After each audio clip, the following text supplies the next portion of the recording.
Bom, pessoal, bom dia, boa tarde, boa noite. Aqui é Vitor Viller. A gente vai fazer um podcast hoje mais do que especial, né? Tentar achar qual é o papel do R no ensino da economia, se é que existe algum papel. E para essa conversa eu vou trazer aqui dois caras que eu gosto muito, são meus amigos, que é o Ricardo Lima, que está lá em Estocolmo nesse momento. Invejo muito ele, porque está um calor do inferno aqui no Rio. E o Cláudio Chiquida, famosíssimo Cláudio Chiquida, que está lá em BH. Tá calor aí, Cláudio?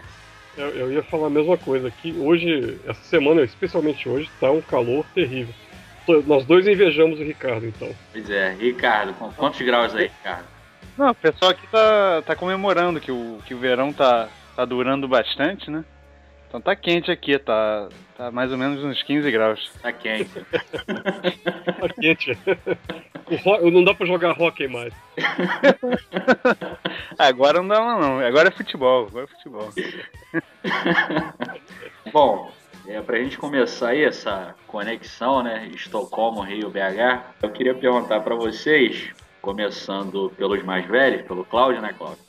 Como é que vocês conheceram o R, né? Eu conheci através de vocês, né? Que me encheram o saco para aprender esse troço. E aí eu quero saber como é que vocês conheceram o R. Puxa vida, como é que foi isso, Faz hein? tempo? Faz algum tempo e foi na época, foi naquele ano foi no ano da Copa, né? Do ano passado, né? Na verdade foi em dezembro, acho que setembro, outubro de 2013, por causa do Léo Monastério, né? Outro amigo meu que estava no IPEA, agora ele está licenciado, mas ele usava muito R, falava para mim o tempo todo, e aí um dia, no final do ano, eu resolvi pegar esse negócio, e assim, aí tinha uma barreira incrível para entrar no R, né? Porque a gente está acostumado. Gente, eu falo economista padrão, né? Fala economista não, Cláudio. Não, isso, pesquisador padrão, pesquisador padrão, né, que trabalha com envios, outros pacotes aí que são mais amigáveis, né. Aí eu tentava, assim, eu passava raiva porque eu não conseguia entrar com os dados no R, né, ficava nervoso, e na época não tinha aquela quantidade de videoaula e tutorial por aí. Aí isso ficou de molho, em janeiro, dezembro eu tentei mais um pouco. E aí, eu sei que na época da Copa, eu até minto, acho que foi, eu tô falando tudo com um ano de adiantamento, foi tudo um ano antes. Acho que isso aconteceu em 2013. Aí de repente, assim, eu parei em julho, se eu não me engano, e aí eu falei, não, agora eu vou entrar com os dados, eu não aguento mais. E aí, depois que eu aprendi a entrar com os dados no R, a coisa foi num exponencial, né, e depois, assim, aí foi, né. Na verdade, eu falei tudo errado. Eu falei tudo com o ano de 2012 para 2013, e em 2013 é que foi o esforço. Em 2014, acho que eu já estava mais ou menos tranquilo. Né? Eu acho que todo mundo passa por isso, né, Cláudio? Essa barreira de você trazer o dado para dentro do R, né? E mesmo que ele tenha lá aquela apostila que já vem com ele, né, de importar e exportar dados para o R, assim, a princípio o negócio é monstruosamente difícil, né? E depois fica absurdamente fácil, é um negócio engraçado, né? A mesma raiva que você sente parece que compensa, né? Fica super feliz depois. Eu acho que o cara, o pessoal que fez, né, o grupo que fez, eles falaram, não, vamos ver se esse cara quer mesmo aprender, né? Se conseguir passar por isso, aí beleza. Aí vai, né? Meu primeiro contrato deve ter sido nessa época aí também, em 2012, ali no meio de 2012. Foi com o Alexei, né, professor lá da UF. Ele estava ajudando uma garota que estava fazendo... Ele estava orientando, né, uma garota que estava fazendo monografia e estava fazendo negócio de regressão quantílica, não sei o que, e ficava muito mais fácil no R. Ele já tinha... Ele sempre foi um grande fã de coisa gratuita, né? Ele fazia tudo no LaTeX, então meu primeiro contato no LaTeX foi através do Alexei também. Mas assim, a primeira vez que eu vi foi meio que assim, desiste, né? Nem tem porquê continuar com esse negócio. Aí mas naquela época eu gostava muito do Greta, né? Justamente pelo fato de ser gratuito, né? Já que na UF, principalmente nas faculdades públicas, a gente não tem acesso a nenhum programa, então eu achava o máximo você ter um programa bom, né, e gratuito. Muito bom, né? O Gretel, para ser gratuito, pô, eu acho maravilhoso. Um programa maravilhoso. Eu falo porque assim, a interface é muito parecida com o Enviews, que todo mundo está acostumado, né? O professor sempre dá um jeito de arrumar uma cópia, entre aspas, né? Porque o aluno usa, mas dá pau porque não é legal, né? Aí você pega o Gretel, que tem a mesma coisa, ou mais, né? Um pouco mais, e de graça, né? Que não dá pau, né? Inclusive, não te deixa na monografia, né? E funciona em qualquer plataforma, então é muito fácil. Então o cara tem um Mac, tem um Linux, tem qualquer coisa, o Gretel roda. Aí eu meio que desisti do R de primeira, assim. Eu falei, não tem porquê eu mexer com isso daí. Depois, com a criação lá do grupo de conjuntura, foi que eu comecei a entrar de verdade, né? Porque eu comecei a escrever uns códigozinhos no Gretel. Eu acho que muita gente não sabe, mas o Gretel dá para escrever você consegue escrever script ali dentro. E eu queria fazer um scriptzinho que gerava previsão de inflação naquela época. Aí eu comecei a escrever, só que eu comecei a sentir que, talvez eu poderia dar uma olhada naquele negócio lá chamado R e ver se dava para fazer um negócio mais completo lá. Eu acho que foi aí que... Aí calhou de ter um curso lá no IMPA também, de 2 semanas de R, de séries temporais no R. Aí eu comecei a me aprofundar mais. Até tive ajuda lá do Lucas Lima. Me passou o que ler. De vocês aí, de Minas. Lucas Lima, você está falando do Lucas Faria Lima? Isso.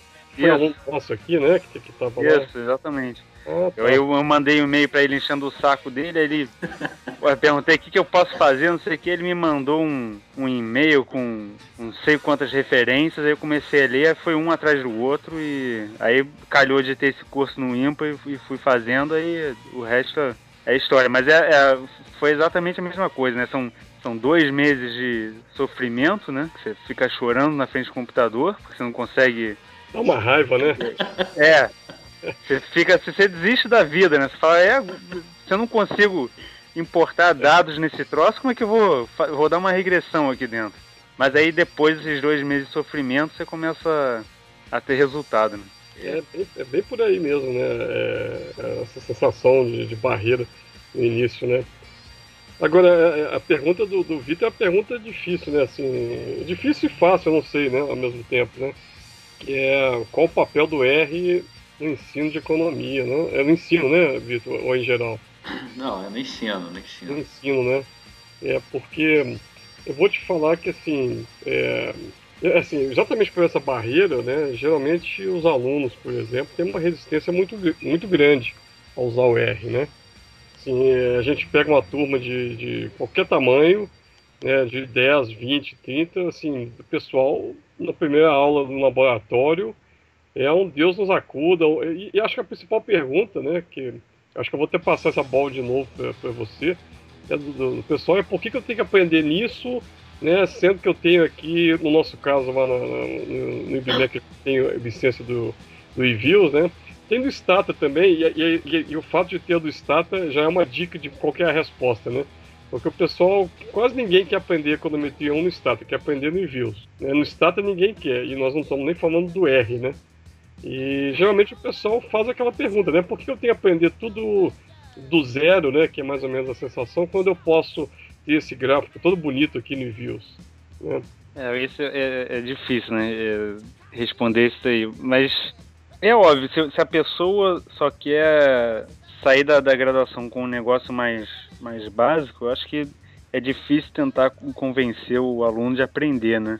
Eu acho que o grande lance do R é que ele te abre as portas para uma comunidade que está na ponta, né, do conhecimento. Então, desde as coisas mais básicas até as coisas mais avançadas, você passando esse primeiro sofrimento, esses 2, 3 meses que você tem sofrimento, ele te dá tanta oportunidade, né? Você consegue fazer coisa no R com pouco conhecimento, você já consegue fazer coisa tão avançada. É verdade. Que vai entrar nos pacotes, no Stata ou no eViews, vai demorar 1 ano, 2 anos para entrar lá. E você vai ter acesso a isso, já vai ter acesso à discussão de quais são os problemas, etc. Então acho que esse que é o grande lance, né? Então é tentar convencer os alunos de que não é só de rodar a regressão, de ver o gráfico, não sei o que, também que você vai ter acesso a uma comunidade muito ativa, né? Muito ativa e sempre na ponta. Só para lembrar, assim, que assim, o Reviews também tem, como você falou do Greta, o Reviews também você pode programar nele, né? Mas a comunidade é absurdamente menor, né? Assim, por incrível que pareça, porque tem muito mais tempo de views aí, né, para economista do que R, né? E a comunidade é muito menor, né? E a linguagem de programação muito menos usada, né? Do que, sei lá, por exemplo, pegando aí o Stata, que seria um concorrente dos dois, né? Que tem essa coisa meio semi-aberta, né? Que você também pode ter igual no Gretchen, né? Você tem os pacotezinhos que você pode baixar, né? Mas no R a quantidade, é como você falou, a quantidade é absurda, né? E aí, assim, às vezes alguns alunos ficavam entusiasmados quando eu mostrava para eles. Olha, você pode fazer um teste aqui, isso. Esse não tem no Reviews, não tem no Reviews, mas aqui tá, é uma linha, você escreve, né, e o negócio cai para você. Aí um ou outro ficava animado, mas mesmo essa coisa do acesso, Ricardo, deixa eu ser pessimista aqui, né? Aí você tem que vencer o aluno, porque tem uma comunidade grande, com acesso bacana, mas se ela não tá no WhatsApp, o cara não quer. Dá muito trabalho, tem que ler muito.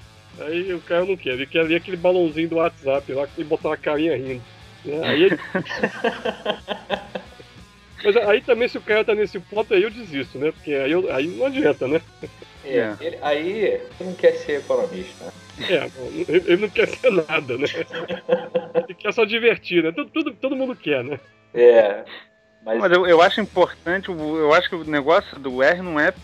Assim, tem que ser sincero também, né? O R não vai ser necessário para todo mundo. Então não é todo mundo que vai precisar disso, não sei o que, mas para aquele pessoal que ou quer seguir uma carreira acadêmica, ou quer ter um conhecimento um pouquinho fora, assim, acima do que você vê na graduação.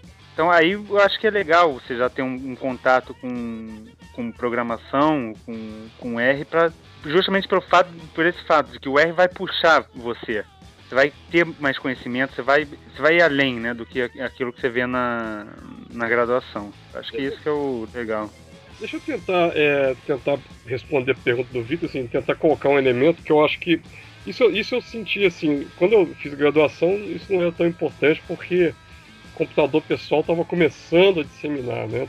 Mas assim, vocês não acham que os cursos de economia não deveriam ter uma matéria, uma só pelo menos, obrigatória, de programação? Podia ser qualquer linguagem, mas assim, que não seja aquela coisa filosófica de falar o que é uma linguagem e tal, mas assim, uma linguagem, sei lá, que seja C, né, ou R, ou o que quer que seja, mas uma linguagem só, que o cara tivesse que fazer 2 provas no trabalho, esse contato já não facilitaria até o cara perceber que isso é... Porque assim, você tem razão, Ricardo, assim, é verdade que nem todo aluno de graduação vai precisar usar isso, mas a habilidade de programar, ou de ter menos medo disso na frente do computador, me parece uma coisa muito subdesenvolvida nos cursos de economia. Exceto quando tem um aluno nerd igual o Lucas, por exemplo. O Lucas, pena que ele não está aqui, mas certamente eu vou falar com ele que tem esse podcast depois, que ele foi citado, né? E que eu não sabia, estou feliz, porque foi meu aluno, eu gosto dele. Mas assim, e ele, por exemplo, é um cara que já entrou na faculdade com essa cabeça de quem gosta de computador, programação e tal. Né? Ou pelo menos estava disposto a aprender.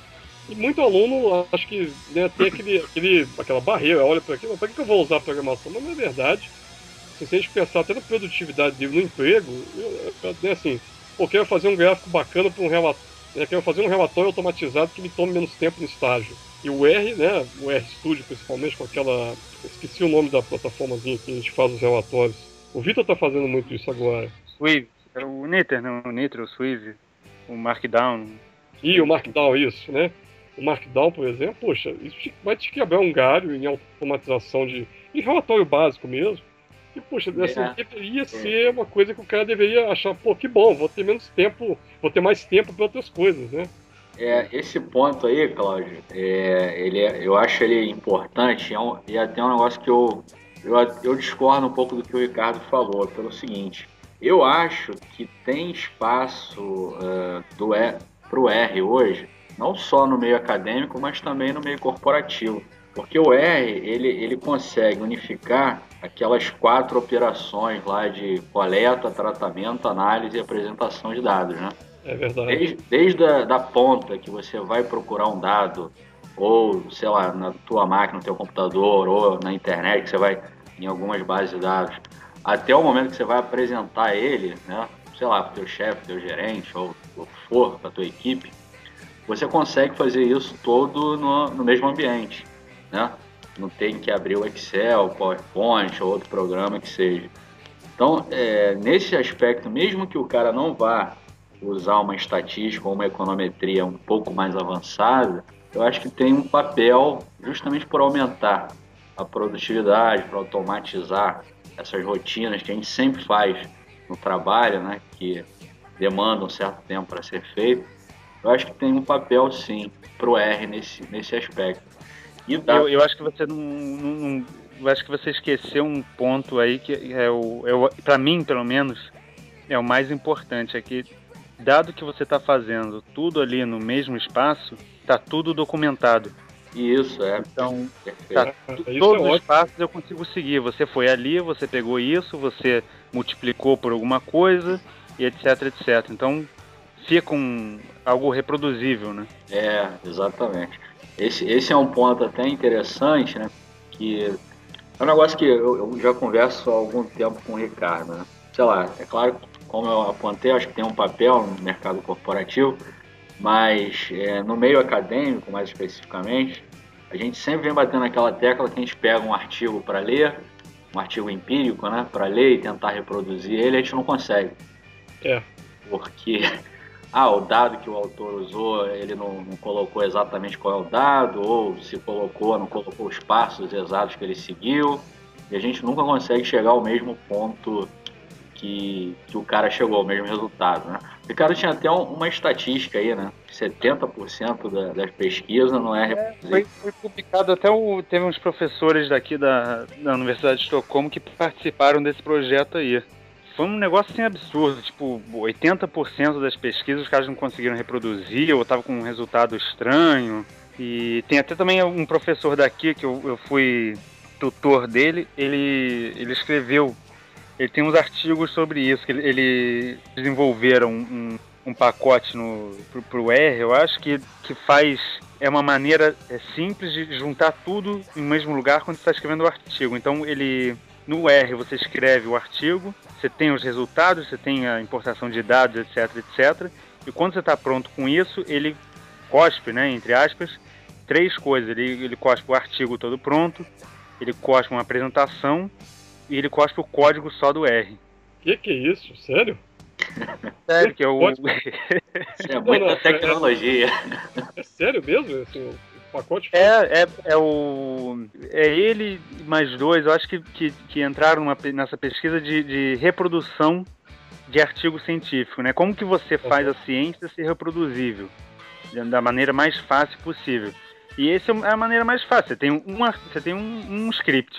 Nesse script você escreve o artigo, você manipula os dados, você faz o que você quiser com os dados, e você ainda tem a apresentação do artigo, né? Tem o PowerPoint, o PDF lá com os slides. Então essa é a maneira, eu pelo menos acho que é a maneira mais correta, né, de fazer ciências em termos gerais. Você tá tudo ali, não tem mais, você não precisa fazer mais nada, né?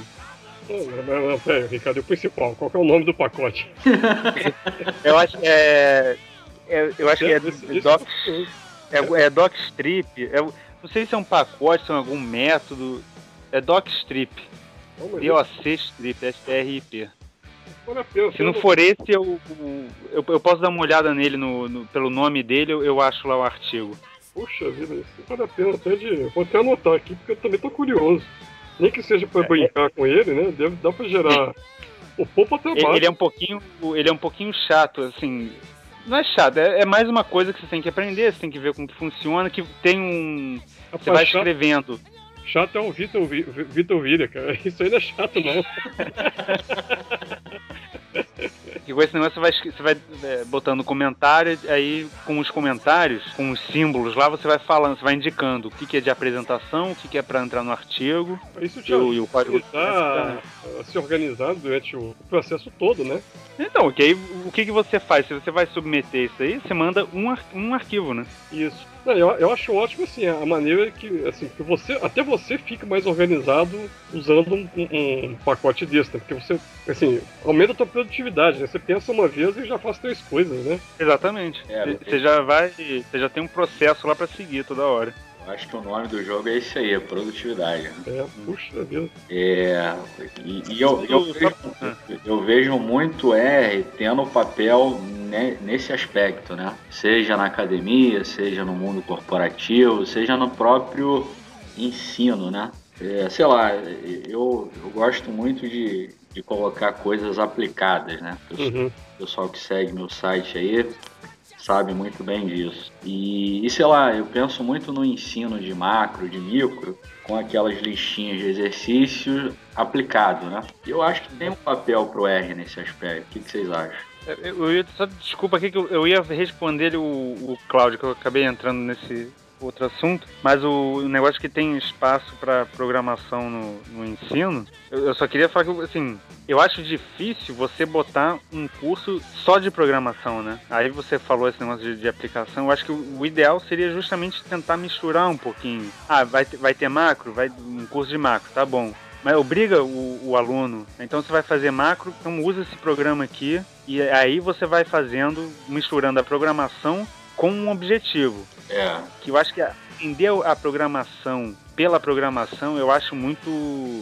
É um jeito muito bruto, né? Uhum. Então é meio maçante você ficar ali, o que é isso aqui é uma matriz. Então se você for fazer operação com matriz, é assim. Aí você fica, mas pra que você aprender isso? Eu tendo a concordar contigo também.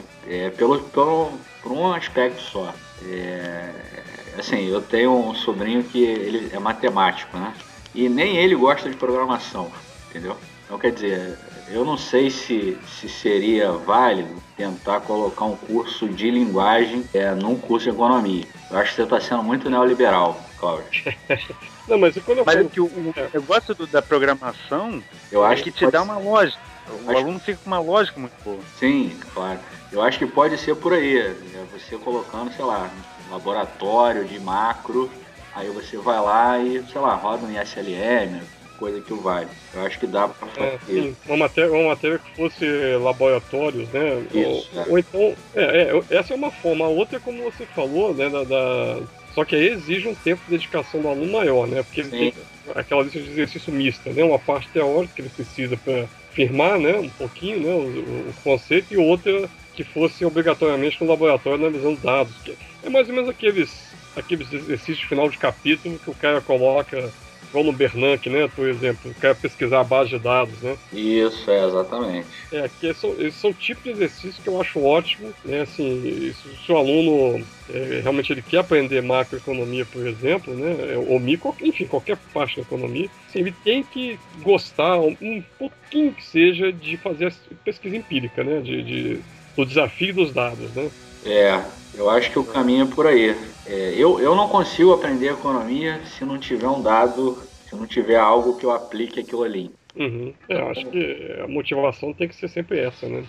E pode vir até... Eu acho, primeiro que eu acho essencial, né? Você ter uma aplicação toda hora e quando eu vim pra cá, eu vi que a grande diferença, sempre falo isso pro Vitor, né? A grande diferença da graduação aqui com a graduação no Brasil é que aqui é muito mais aplicado, né? Assim, o cara dá a teoria, uma aula é teoria e a outra aula já é prática. Tem que ter prática toda hora. O aluno aqui, ele quer prática. Só um parênteses, Ricardo. Esse aí era o próximo ponto da pauta aqui, Cláudio. Eu fiz uma pautinha aqui. Uhum. Então o pessoal que é de esquerda tapem os ouvidos. Continua, Ricardo.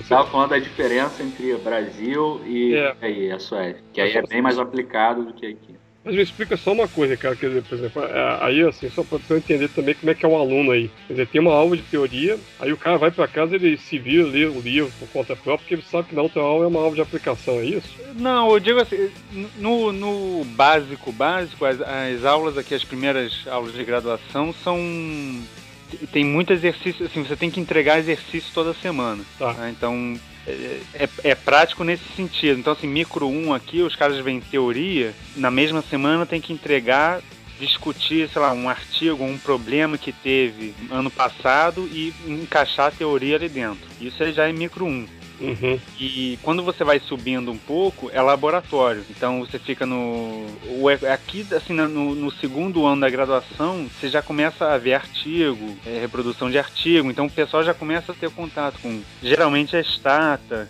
ou e-views. Aqui o aluno é bem chato nesse sentido. Ele quer saber, mas pra que eu tô aprendendo isso? Entendeu? Por que você tá falando isso? Por que sei lá, produto marginal? Por que eu quero saber disso? Então, eles são bem chatinhos com isso, são muito críticos, né? Não, mas aqui eu acho que também são, não, assim, também querem saber por que estão aprendendo isso, que a economia é muito abstrata e etc.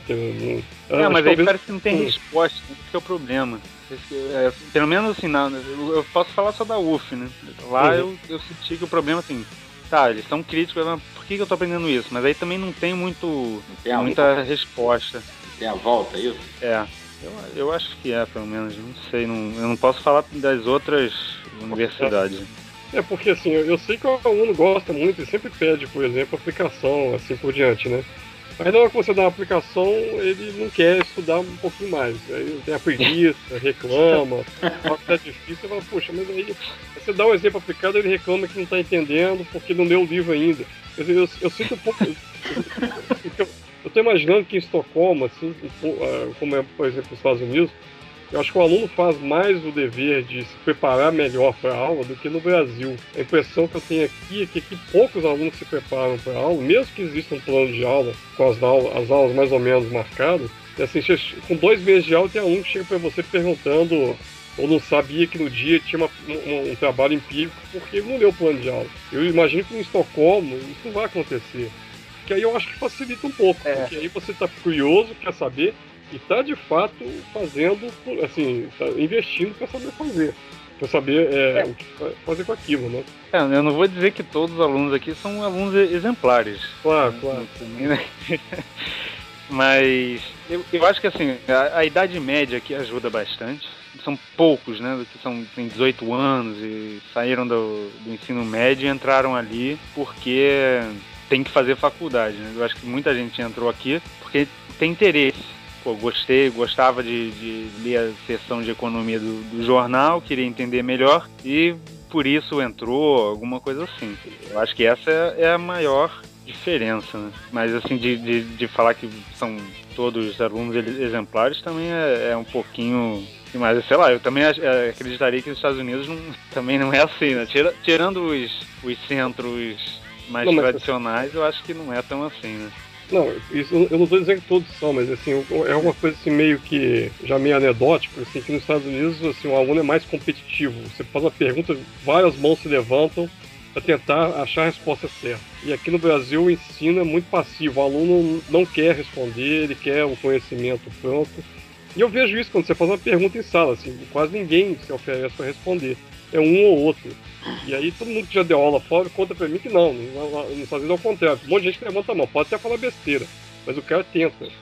Aqui o cara é meio propassivo, né, assim, em vez de proativo. Assim, em Estocolmo... Mas eu acho que tem muito esse negócio de... Eu acho que a idade média é um grande fator. A idade média e a razão pelo qual entrou na faculdade. Eu acho que isso daí é um fator muito grande, significante nisso aí. Então, o cara, a impressão que dá que muitas vezes no Brasil a pessoa entra na faculdade porque tem que fazer faculdade, né? Quantos alunos você tem que entram na faculdade e falam, não, estou fazendo economia porque foi uma matéria que me interessou, eu comecei a ler sobre isso e quis entrar. Aqui, a maioria dos alunos trabalharam 1, 2, 3 anos. Não, mas isso meio corrobora o que eu acho que o meu ponto aqui do passivo, né? O cara faz a faculdade porque tem que fazer. Mas ele não procurou saber muito. Nesse sentido, acho que assim, essa mesma diferença, né? Nesse sentido, sim. Eu acho que, infelizmente... Pra você não, mas pra nós aqui... O lado de cá, né? Bom, nesse ponto aí, eu queria abordar uma coisa. que o Ricardo e eu, a gente já discute há algum tempo, e aí eu queria ouvir a opinião do Cláudio sobre isso. A gente aprende muito HPE, Cláudio, o resto do mundo eu acho que meio que esqueceu isso. E a gente fica discutindo por que a roda é redonda, entendeu? Uhum. O que você acha disso? Pô, eu não sei porque a roda é redonda. Eu só sei que é. Exatamente. Assim, eu lembro quando eu estava na graduação que eu gostava muito, até gosto ainda de HPE. E eu lembro que eu conversei com um professor, esse professor foi assim, um cara bastante aplicado, ele foi secretário de Estado aqui do Estado de Minas, né? Foi um acadêmico importante para a faculdade, assim, e depois se aposentou e tal.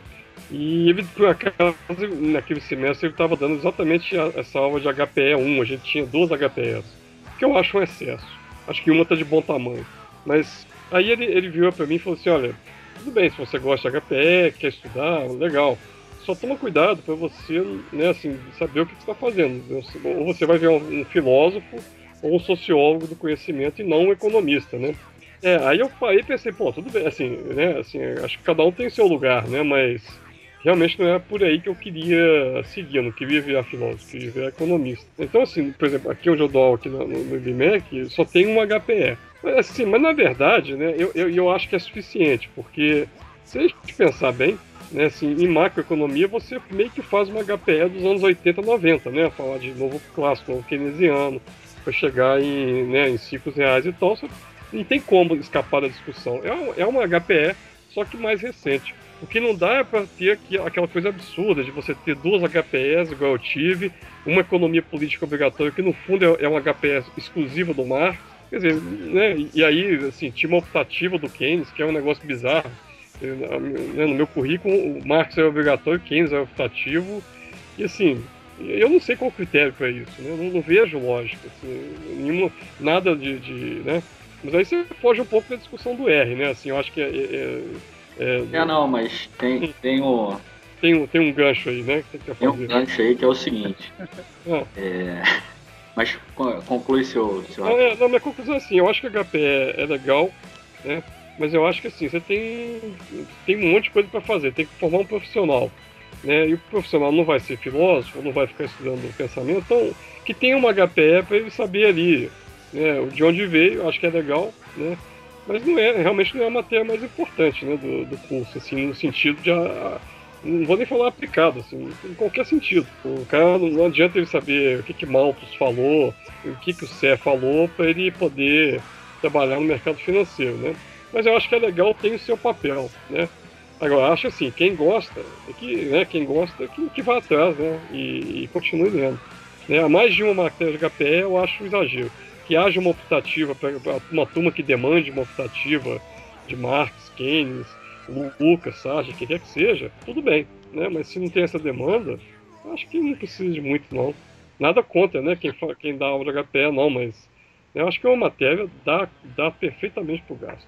O ponto sobre isso é o seguinte: o Ricardo e a gente conversa que o aluno de graduação, sei lá, o médio, não um aluno médio de graduação em economia no Brasil, se você comparar ele com o que é formado no resto do mundo, ele geralmente não sai com o instrumental para fazer pesquisa econômica.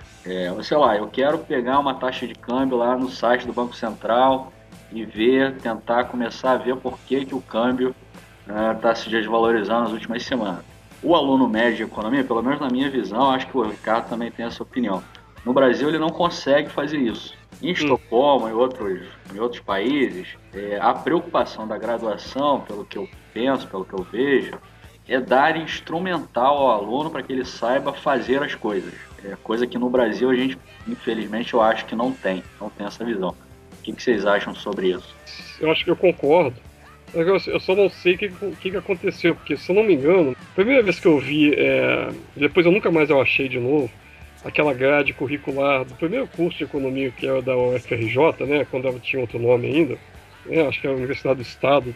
A Faculdade Nacional de Economia. Isso, aquela grade que é do Gudan e tal. Eu me lembro que é uma grade assim, bastante aplicada, assim, para formar um cara bem técnico. Isso. Né, assim, eu lembro que eu vi uma vez, nunca mais eu achei de novo essa grade, né, para poder passar os olhos. Mas eu me lembro que aquilo me marcou. Eu falei, puxa, é um curso, quando foi proposto, parecido com engenharia no sentido de muita aplicação, né? E é verdade, eu acho que, assim, não todos, mas grande parte dos cursos parou de fazer isso e entrou numa coisa meio pouca aplicação e muita discussão teórica, né? Em todos os aspectos da teoria que você quiser imaginar. Eu concordo. Eu acho que a maior prova disso aqui, pelo menos, é que você tem um departamento de economia e você tem um departamento de história econômica. Um não tem nada a ver com o outro. Eu acho que não precisa chegar a esse nível, mas quando eu cheguei aqui eu comentei com o Vitor, não sei se ele lembra. Eu fui tutor de Macro 1. Marx, Keynes, Smith, eu acho que todos esses pensadores foi dado em uma aula. É uma aula e o professor dá um apêndice de 20 páginas, se alguém quiser ler com um pensamento geral de cada um. Eu acho que o curso de economia peca menos em dar mais instrumento e menos história do que o contrário. Que senão o aluno de graduação vai para o mercado de trabalho e faz o quê? Vai discutir Marx, vai falar... Imagina, né? E assim, é o que eu sempre falei isso, nada contra. Eu sempre falei na faculdade, até com o nosso amigo, o Edinho, marxista ferrenho. Terroroso, eu sempre falei pra ele, cara, eu acho história econômica, esses pensamentos, pra mim é um negócio muito difícil. Por isso que eu nunca fiz. E pra mim, econometria, essas coisas mais pro lado exato, é mais fácil. Eu consigo ter uma noção de onde eu tô pisando. Pensamento econômico, fico perdido, não sei muito bem, não sei o quê. Então, eu tenho grande respeito por essas pessoas que gostam disso, né? Que levam isso a sério. Porque também eu acho ridículo essas pessoas que não levam isso a sério. Agora, eu não acho que isso deva ser uma parte grande para formar um profissional. Inclusive... Isso eu não acho. Né? Inclusive, concordando com você, cara, assim, desculpa te cortar, mas assim, só um parênteses, né? Assim, a gente é um país subdesenvolvido, né? Quiser chamar de emergente também pode, né? Tomara que o oxigênio dure, né? Até a gente acabar de emergir, né? Mas, né, assim, poxa, o país emergente, a força de trabalho, né? Que tá vindo de baixo, a classe média aumentou pela base. Quer dizer, esse cara precisa de um emprego onde ele ganhe dinheiro para sustentar a família. Ele vai sustentar a família com matemática financeira ou discutindo Bastiat, Marx e, sei lá, lei de Serre, né? Assim, honestamente, não tem tanto mercado. Assim, se é uma faculdade pública, eu imagino até que a alocação de recursos deveria ser pensada um pouco nesse aspecto. Acho interessante essa solução de Estocolmo, né? De você ter assim, tá bom, você quer, né, ficar discutindo, né, a origem das coisas, vai nesse departamento de história. Tem até um nome meio infeliz, porque história acho que mistura história do pensamento com história mesmo, né? E história para nós é o nosso laboratório, né? Onde a gente pega os dados e estuda, né? Mas aí eu acho que é mais no sentido de pensamento econômico, né? Assim, eu não estou querendo ser injusto, não. Igual como você falou, cada um tem sua agenda, acho que cada um tem que fazer o melhor possível na sua agenda de pesquisa. Acho que esse é o ponto, né? Mas, de fato, né? Para um país subdesenvolvido, acho que eu prefiro ter mais pessoas aprendendo matemática financeira desde o colégio do que discutir filosofia desde o colégio. Não faz muito sentido para mim isso, né? Não estou com dinheiro sobrando rico para poder me dar o luxo de ficar ensinando Kant e Lacan para um menino e nem se faz isso aqui, né? É para um menino de 15 anos. Né? E eu acho que assim, isso vale para os outros cursos também, não é só para economia. Assim, essa mesma diferença que eu vejo no curso de economia daqui para o Brasil, eu vejo nos cursos de engenharia e estatística, etc. A teoria, assim, no Brasil, o cara passa 5 anos na faculdade aprendendo a teoria, né, a matemática que o cara precisa, etc, etc. Mas o cara não sabe aplicar aquilo ali. O cara não usa o programa, não faz nada. Aqui eu vejo o cara fazendo engenharia no segundo ano, o cara é no computador o dia inteiro. O cara fica programando, o cara fica usando algum software que é aplicado, que o mercado precisa. Então não é só o papo de economia, é para qualquer área. Aí, pegando esse gancho, vamos voltar pro R agora, né? Vamos voltar pro R. Esse gancho aí, eu acho que é o gancho que você queria, né? Isso, Vamos dar uma sintetizada aqui na conversa, né? O que a gente falou até agora, que de fato parece que o curso de economia ele tem que ser um curso mais aplicado, ele tem que ser um curso que dê ferramenta para o aluno para que ele consiga ser um profissional depois. Não me parece que dar 4 HPS seja a melhor forma de fazer isso. 4 HPS? Do buff é. Agora eu me dei conta do tamanho do drama, né? Tô falando aí, puxa, o 4 é muito. E aí eu acho que dentro disso tudo, né, dado que a gente acha... Desculpa, Vitor, só um detalhe aqui. Fala aí. São 4 HPEs obrigatórias, né? Isso. E uma econometria obrigatória. Isso. Só pra... E eu aposto que nas 4 HPS não se conta a história do pensamento econométrico, né, por exemplo. Seria uma coisa muito legal, né? Então, né, nós estamos discutindo, né? Tem isso também, né? Exatamente. Lembra disso, né? Tem histórias e histórias. A história da econometria é uma coisa, por exemplo, isso me interessa, por exemplo. Tem livro aqui na pilha de livro para ler que eu irresponsavelmente não comecei a ler ainda, que é sobre a história das ideias econométricas, que eu acho eu conhecer. Né? Então, já que vai ter 4 HPE, poxa, podia ter uma, né? Se tivesse isso, né? Eu até leria aqui, prepararia o curso e daria as aulas aí, se quisesse. Né? De novo, né?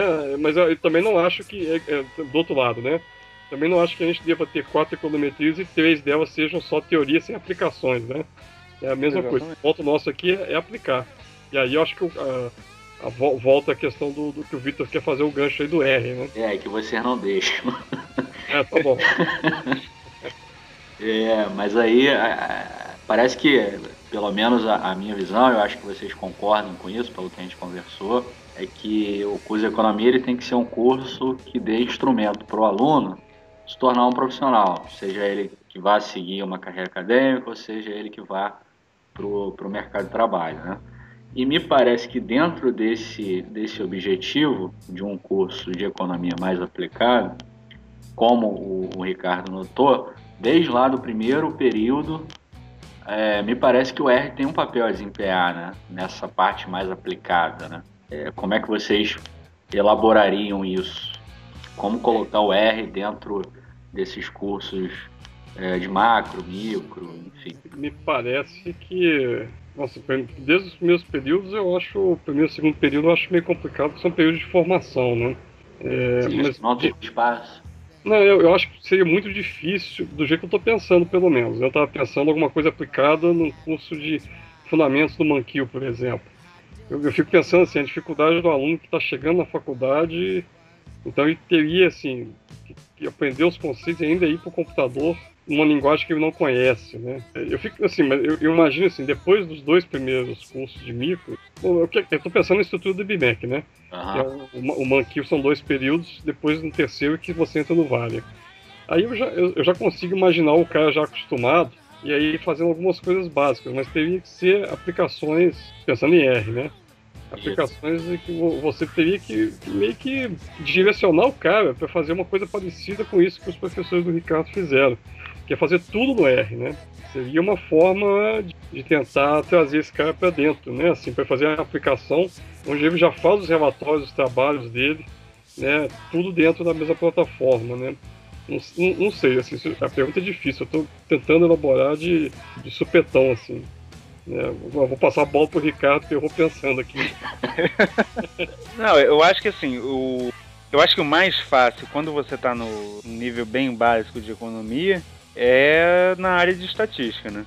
Tem aquela conversa convergência de um estimador ou de uma média. Não precisa nem estimador de regressão, não, mas de média, né? Eu acho que pelo menos, não sei se isso é normal no Brasil, mas a gente viu estatística 1 e 2, a gente ficava lá calculando, né?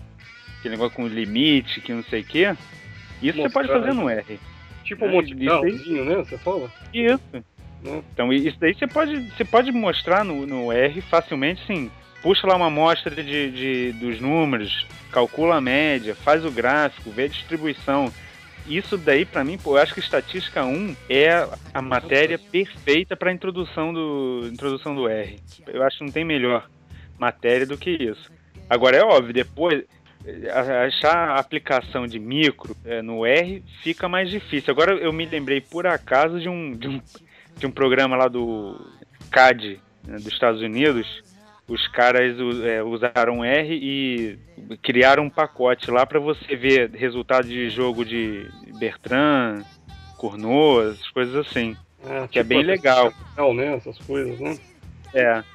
Aí você consegue ver assim, o que acontece com o preço, uma empresa tem mais mercado que a outra, o preço muda, e essas coisas assim. Mas aí é só para ver graficamente o que acontece. Mas eu sempre falei pro Alexei, né, o professor lá da UF que me introduziu ao R e também à econometria.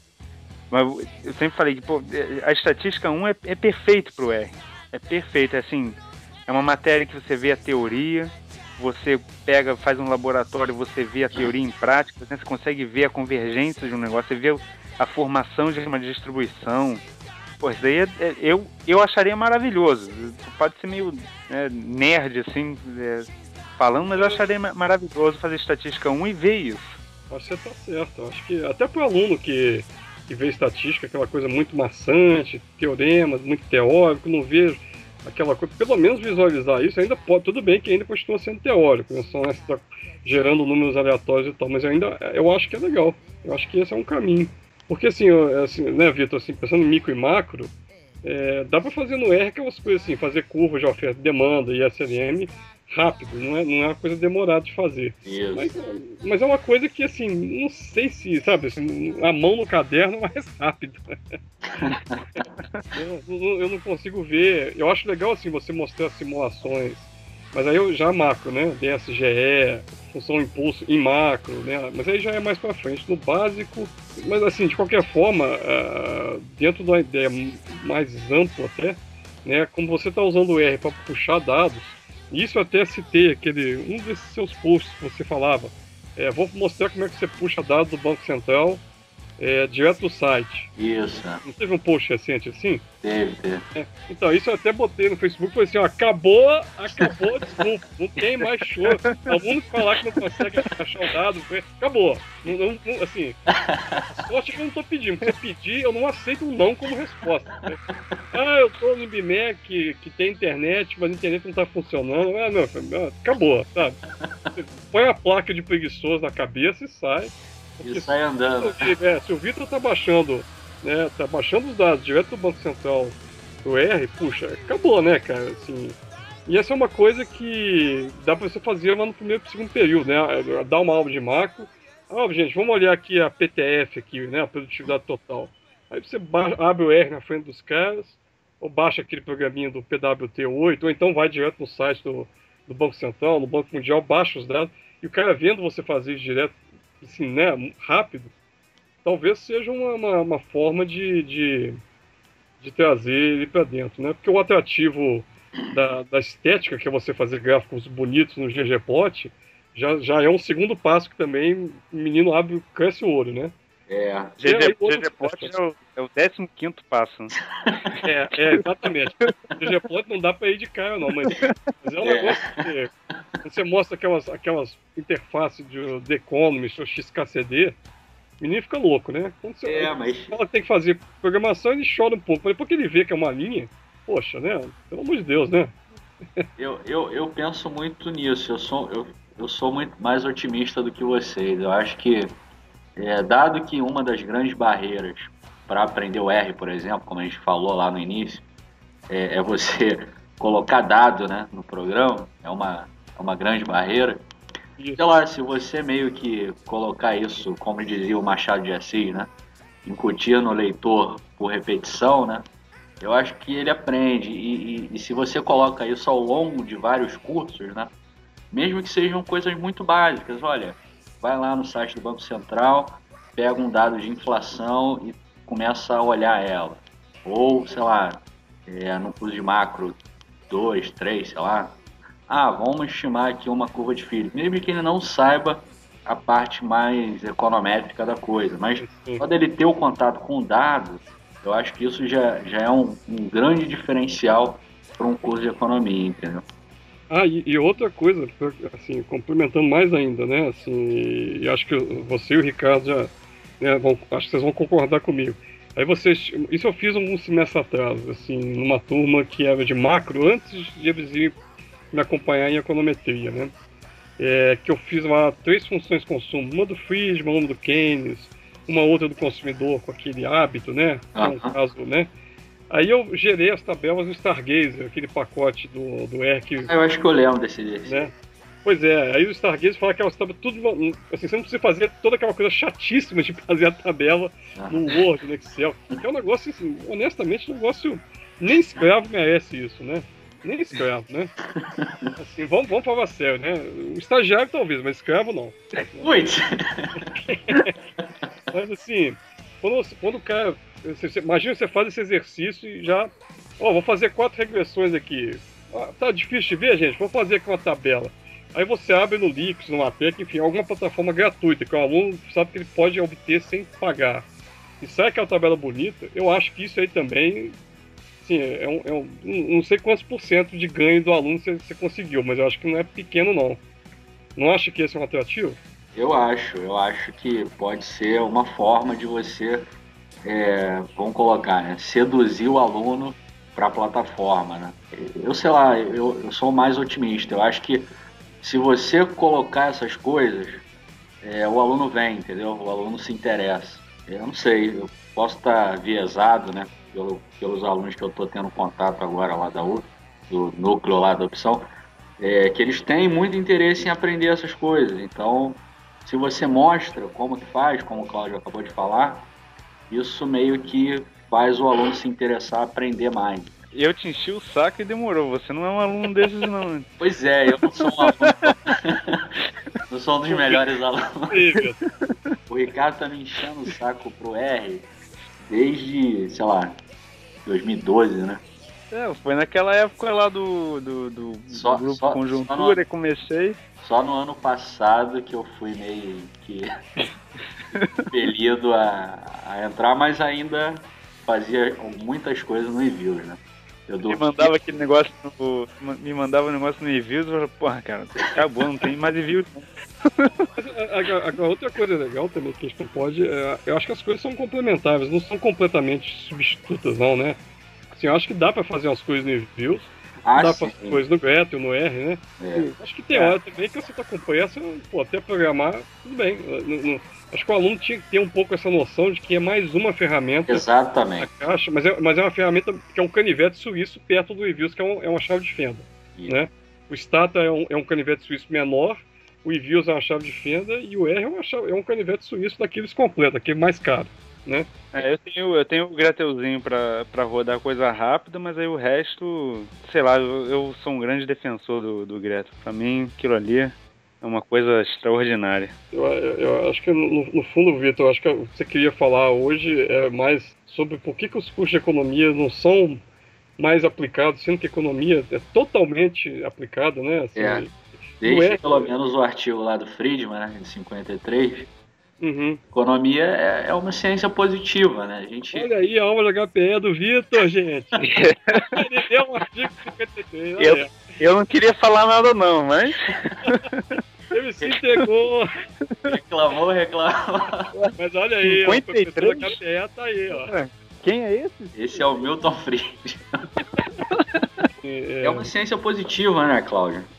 Tem muito mais o que discutir, né? Pelo menos em termos metodológicos, o debate foi encerrado. Eu acho assim, e ainda mais nos últimos anos, que coincide, né? Assim, nos últimos anos eu falo dos últimos 10 anos.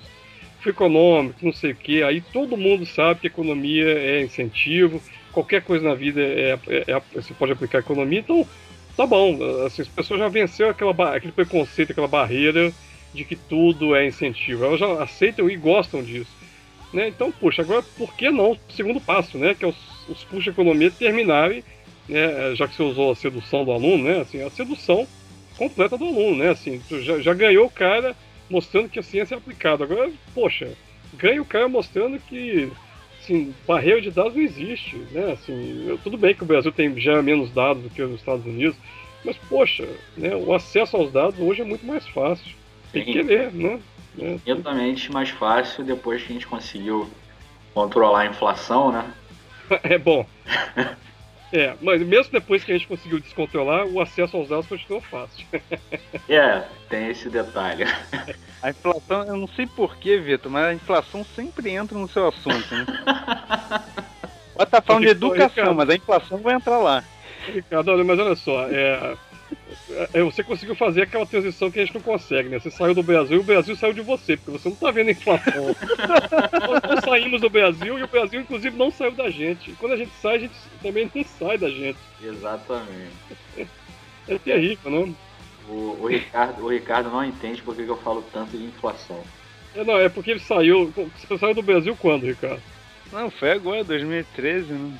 Então, você pegou ainda a época ainda, né, assim, tava legal. Tava controlado, Tava ruim. Tava no limite, mas tava controlado. Exatamente. Só na Suécia é 0,1% acumulado em 12 meses, cara. Não dá, pô. Mas quanto que é isso mesmo? 0,1, não é, Ricardo? Tá negativo. Tá negativo agora. Cara, deve estar um debate louco na faculdade de economia, né? Tá tudo negativo. Taxa de juros negativa, inflação negativa, tudo negativo. A temperatura tá negativa, a temperatura subiu, né? A temperatura tá 15 graus, verão sueco aqui. Eu estou com uma meta de temperatura lá, Vitor. A meta é subir a temperatura. A inflação pode ficar negativa, mas a temperatura tem que subir. Entendi. A meta deles é diferente. É outro sistema.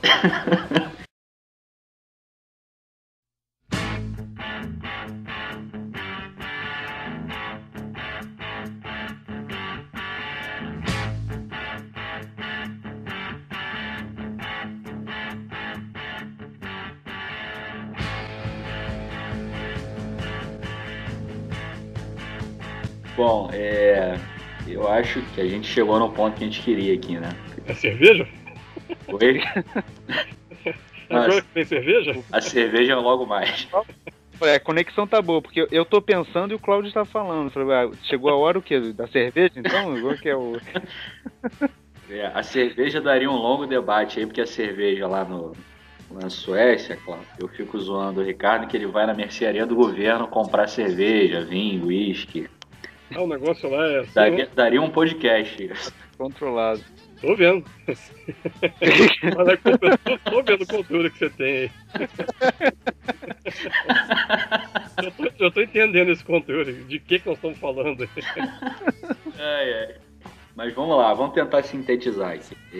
Bom, eu acho que a gente chegou no ponto que a gente queria ir, que, né, de fato, a economia não faz muito sentido a gente ter um curso 4, 5 anos que seja extremamente teórico, que o aluno saiba saindo tudo de Marx, de Engels, de não sei quem, e não saiba fazer as coisas, né? Não saiba pegar um dado no lugar tal e trate esse dado, analise esse dado e apresente da forma que for. E dado que a gente entende que economia é um curso aplicado, a gente vê espaço para o R. Claro que tem diferenças aí, o Ricardo citou uma forma, o Cláudio colocou outra, eu coloquei outra, a gente vê formas diferentes de inserção ou do R, ou do Stata, ou do Greta, ou de qualquer outro programa que a gente pense dentro da economia. E aí, né, dado isso, que a gente chegou nessa conclusão, como é que faz para fazer isso? Né? Como é que faz para incentivar tanto os professores, né, que eu acho que são a ferramenta para que isso aconteça, quanto os alunos se interessarem por isso? Eu acho que a gente faz a nossa parte, né, Cláudio? Uhum. Eu, você e o Ricardo, a gente está fazendo essa parte aí nos nossos respectivos sites, né? Bom, eu acho que a gente faz, mas ela não, bom, com certeza não é suficiente, né? Assim, deveria ter aquela, acho que a direção deveria comprar a ideia, né? E tentar, a gente que, acho que você está fazendo um pouco isso com essa coisa recente de dar umas palestras, né? Sobre R. Isso. Eu acho que a gente, eu acho até, eu faço meu meia-culpa, eu não faço muito isso, embora eu use isso no laboratório com meus alunos, né? Eu usava em Econometria 2, agora eu não estou mais nessa matéria. E aí nessa outra matéria que eu estou no Stata, mas aí é outra história. Mas eu acho que assim, é um pouco ter pelo menos 2, 3 professores que ensinam estatística, economia, que gostem de usar o R e tentar combinar um plano de ação, né? De tentar aos poucos fazer com que haja uma parte empírica, se ela já não existe, que ela seja no R, né? Eu acho que seria um caminho. Outra coisa que talvez valha a pena, né, como você fez, eu não sei como é que foi assim, a recepção dos alunos, como é que funcionou, mas né, a coisa da palestra introduzindo R, essa é uma ideia interessante. Eu poderia até fazer isso na faculdade. Essa, sim, foi surpreendentemente, teve bastante gente e teve um retorno legal, as pessoas se interessaram, né? Eu coloquei um monte de exemplo, né? Uhum. Tá lá no site para quem quiser ver os slides. Coloquei um monte de exemplo, como é que o R pode ajudar nessas 4 tarefas aí de coletar, tratar, analisar e apresentar dados, especificamente para o R, e adicionei ainda algumas coisas que eu acho que por que o R é importante, né? Tentei colocar isso e colocar sempre por que o dado é fundamental para um economista ou para qualquer profissional que seja. E, sei lá, teve um retorno legal. Acho que pode ser um caminho, concordo com você. Uhum. Não, eu tô pensando assim, porque os nossos alunos aqui no IBMEC já são mais market-oriented, assim, eles gostam de mercado, finanças, então essa barreira vamos dizer assim, da teoria no sentido de só filosofia, né, sobre o que é economia, né, de onde veio, essa barreira acho que a gente até já venceu, mas eu não sei se todos eles estão convencidos, né, do uso do R, né, mas eu acho que essa conversa está me dando a ideia de fazer uma palestra. Tentar Olha aí, cara. Me inspirar na sua e tentar fazer uma outra também. Que legal. Então vai ser um pouco diferente, mas quem sabe, né? O problema da UF é que, assim, Não, pensa muito na UF, pensa em outro. Não pensa muito. Pensa no Brasil aí. No Brasil, não, eu acho. Eu sou um grande defensor do R, mas qualquer linguagem de programação eu acho que já ajuda bastante o aluno a desenvolver. Eu estava até conversando hoje com a minha esposa, falando que eu acho que o que falta muito nos nossos alunos de graduação talvez seja essa lógica de resolver problema, né? Eu gosto muito de ver uma linguagem de programação como uma lógica de como resolver problemas, né? Porque na programação você tem que seguir uma lógica muito rígida, porque qualquer perda de lógica no seu código vai dar erro, né? Então eu acho que isso falta muito, esse negócio de resolver problema, de ter que pensar, ter que construir um troço lógico, não sei o que. Eu acho que não precisa ser o R, mas alguma forma de contato com programação tem que ter, né? A economia, como vocês disseram, é algo aplicado. Então a programação, mesmo que seja só pela lógica, já vai ajudar o aluno a ter uma mente mais organizada. É exatamente o que eu fiquei morrendo de vontade de fazer agora por conta daquele pacote que você falou, né? Lembra que eu falei? Pô, eu tô louco pra experimentar esse pacote, porque até eu quero me organizar. Né? Eu sinto essa necessidade. Eu lembro que eu sou o cara mais velho, o Vitor já me entregou aqui, né? Eu sou dessa geração antiga aí. Então, assim, poxa, pra mim isso seria um ganho terrível. Eu tenho um problema de organização horroroso. Ainda bem que a câmera não tá ligada, vocês não estão vendo a bagunça que tá assim, tudo bem que tem um método da bagunça, mas eu sinto falta, desde a minha graduação em economia, de ter tido mais esse treino, sabe, Ricardo? Acho que você tem 120.000% de razão. Agora, só um pequeno comentário aqui. Bagunça é sinal de inteligência, né? Que eu entro na minha... É isso que eu falo pra todo mundo, que eu entro na minha sala de doutorado, eu divido com mais 2 pessoas. O canto deles é todo bonitinho, arrumadinho. O meu é uma bagunça de papel pendurado, livro aberto e canetas espalhadas. Isso é só sinal de inteligência, Cláudio. Isso tem que botar. Eu achei que você ia elogiar os caras. Pô. Eu também. A humildade ficou longe, velho. Mas, Ricardo, eu também gosto. Eu tinha um colega, ele tá vivo ainda, né? Mas eu tinha um colega do mestrado que ele falava assim: a gente sempre gosta de lembrar das coisas boas, né, do passado da gente. A gente nunca gosta de ter uma ideia ruim da gente mesmo, né? Então eu também acho a minha bagunça um sinal assim de superioridade intelectual. Exatamente. Essa foi boa, hein? O meu maior ganho com a programação, e agora eu quero aprender outras línguas, outras linguagens é que é isso, a lógica que você tem, o seu raciocínio você fica mais eficiente, então você consegue organizar melhor sua cabeça. Bom, eu acho que é isso então, né? Vamos lá para as finalizações, né? O que você tem a dizer aí, Cláudio? R, só uma letra e tanta polêmica, né? Exato. Eu acho que o moto, Vitor, tem que ser Economics are us. Igual aquela loja de brinquedo, a gente faz um símbolo desse e começa a fazer propaganda. Eu fico muito feliz de ver, Vitor, assim, essa iniciativa do podcast, né, e sua também, de tentar mostrar que o R tem aplicação, inclusive, né, com palestras e agora com a coisa da consultoria, né.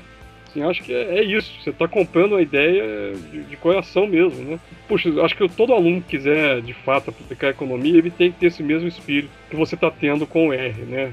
Assim, eu quero aprender, eu quero usar, eu quero aplicar, isso faz parte da minha caixa de ferramentas.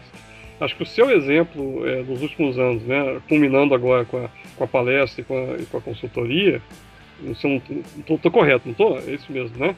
Atualmente, né, que você está fazendo. Curso de R, né? Isso, então, é exatamente isso. Então, isso eu acho que mostra que, né, assim, você aí fazendo isso tudo é o exemplo que o aluno, acho que é melhor do que eu expressar em palavras e mostrar isso aí, né? Olha, se você quiser, dá para usar e olha o quanto de uso tem. Você está usando de todas as formas, né? Exatamente.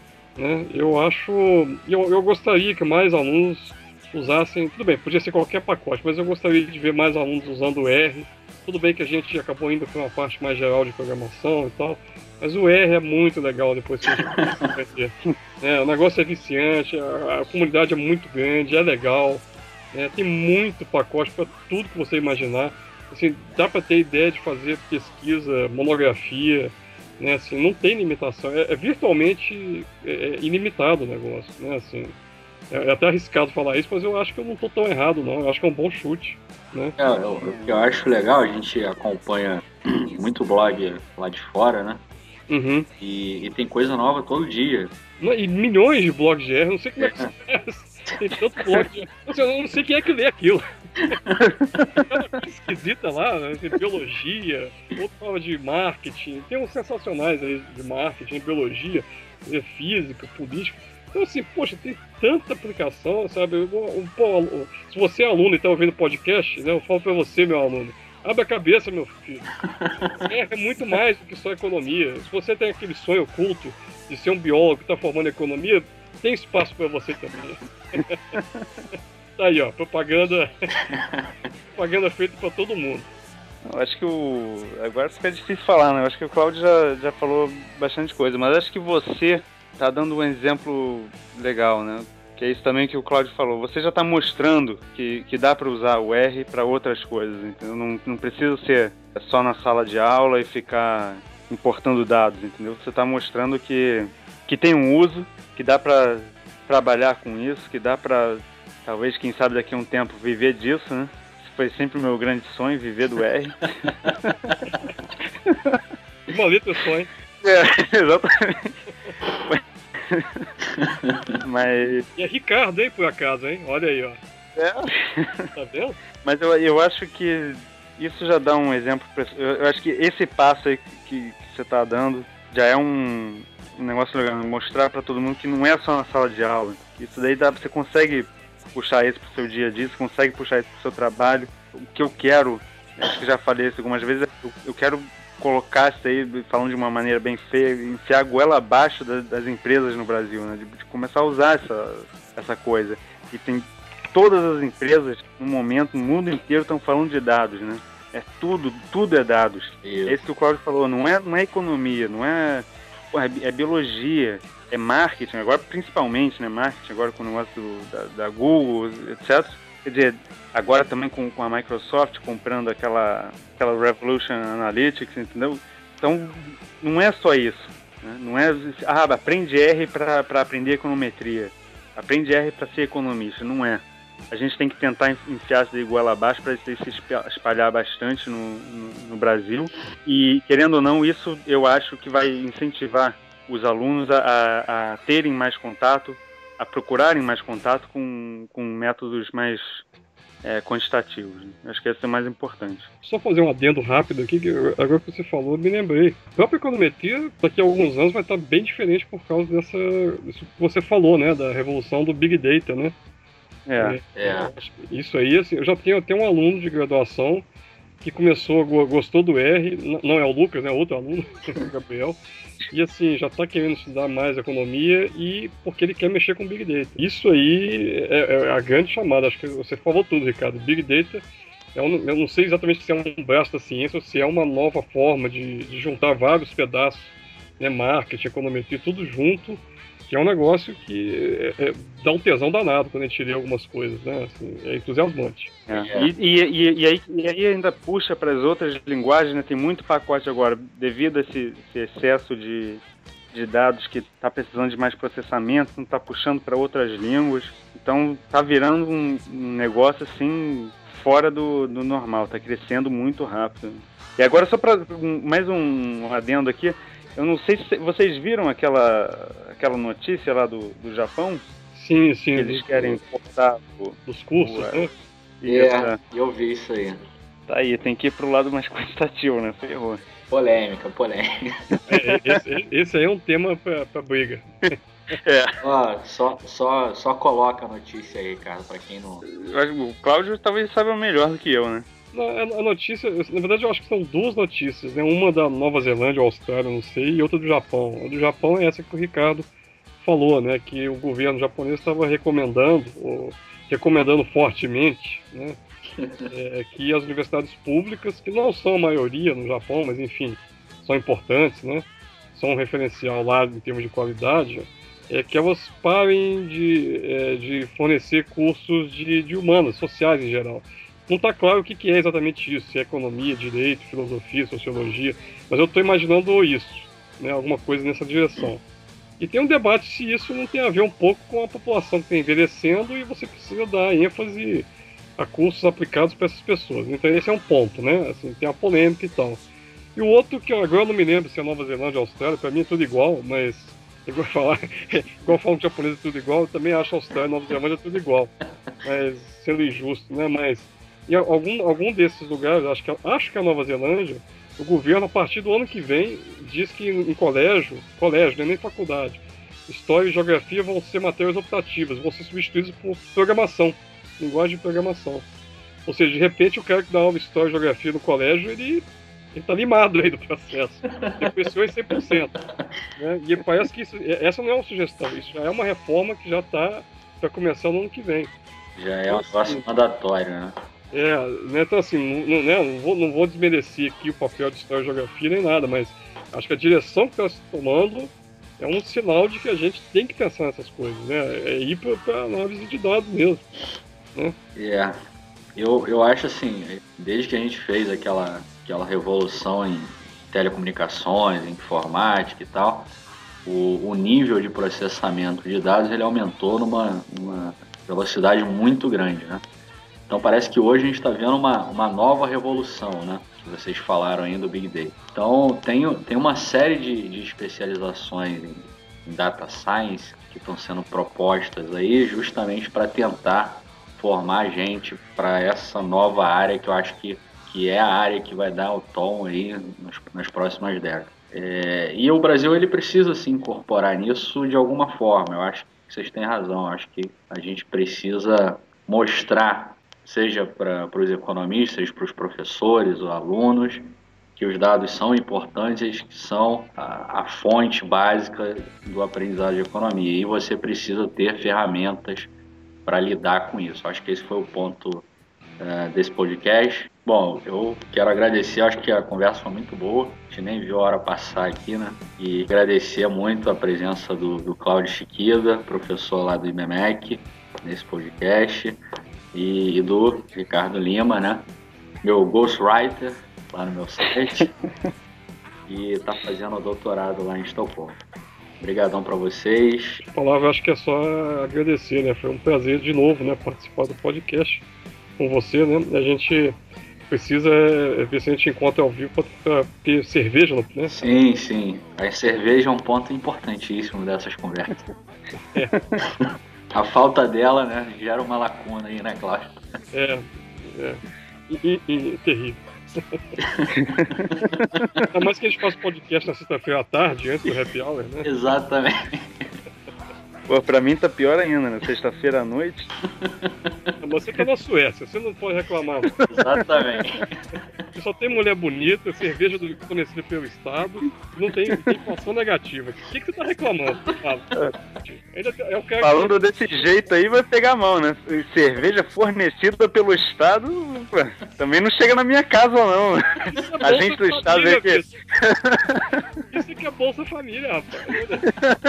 Bolsa Família é morar em Estocolmo. Cerveja encanada, né? Nada torneira. Aqui tem duas torneiras, torneira normal e torneira de cerveja. Ai, então, pô, deixa eu só falar o grupo de conjuntura aí, que o Nepom, do IMEBank, acabou criando, de certa maneira, o GEST, né? E agora, aqui na Universidade de Estocolmo, o pessoal acabou...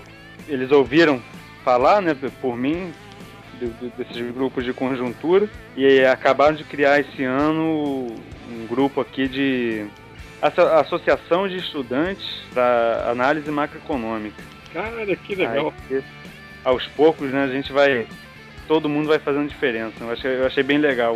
Ontem estava pensando nisso. Legal que está se espalhando essa ideia e aos poucos a gente vai tentando. A gente fica batendo na mesma tecla durante o tempo, aí 10 anos depois sai alguma coisa, né?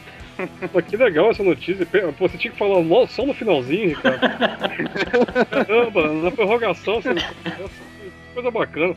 Eu tô até curioso, assim, porque eu não sei falar sueco. Eu queria te perguntar o nome desse negócio, como é que fala isso. Deve ser um nome impronunciável, né? Não, mas é em inglês, que o pessoal acabou de entrar no mestrado. Eu tinha acompanhado, eu já conheci eles da graduação. Eles criaram até um jornal aqui de economia, para graduação de economia. Aí estavam tentando entrar no mestrado. Aí conversaram comigo, tava sempre falando com eles, não sei o que. Aí falei do grupo de conjuntura e mostrei o blog do Vitor. Eles entraram no mestrado, então criaram esse grupo, oficializaram, né? Foram pro departamento, etc. Mas o mestrado aqui é todo em inglês, então vai ser tudo em inglês. Aí eles estão pensando em dezembro no máximo, já tem um site, etc. Eu já conversei com eles, ver se sai um post aí no blog do Vitor, fazendo uma... Quando tiver um site, manda o link, né, pra gente, né? Vamos... A sigla é SAMA, S-A-M-A. Porque tá em inglês, né? Olha aí, Cláudio, a sua iniciativa do Nepom chegou na Suécia, hein? Pena que eu não cheguei lá, só o Ricardo. Bom, então é isso aí, né?